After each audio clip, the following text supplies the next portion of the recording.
कधीकधी प्रेम खोटं असू शकतं, पण मनातला राग द्वेष नेहमी खरा असतो.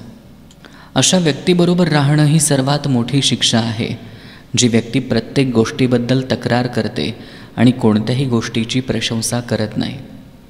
असं दिसून आलं आहे की जास्त करून लोकांना त्रास त्यांच्या शत्रूंमुळे होत नाही, त्यांना सर्वात जास्त त्रास त्यांच्यावर सर्वात जास्त प्रेम करणाऱ्या लोकांमुळे होतो.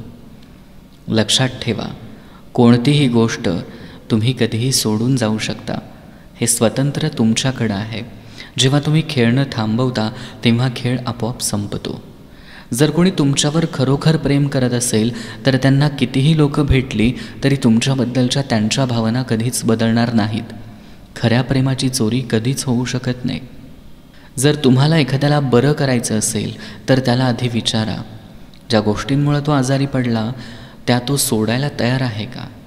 काम, वासना आणि प्रेम ह्या दोन्ही गोष्टी एकच आहेत. या एका गैरसमजुतीमुळं अनेक नाती लवकर तुटतात.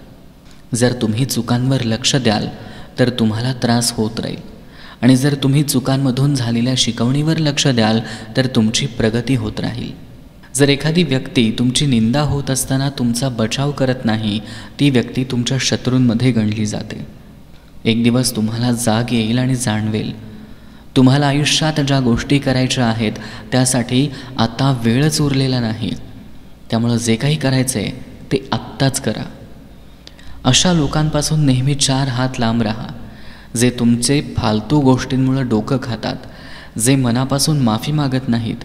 तुम्ही त्यांना प्रायोरिटी द्यावी ही अपेक्षा असते, पण ते तुम्हाला कधीच प्रायोरिटी देत नाहीत. आधी तुमचा अपमान करतात आणि नंतर असं दाखवतात की चूक तुमचीच होती.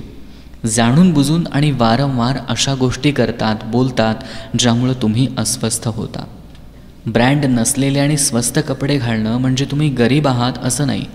लक्षात ठेवा, तुमच्यावर तुमच्या कुटुंबाची जबाबदारी आहे.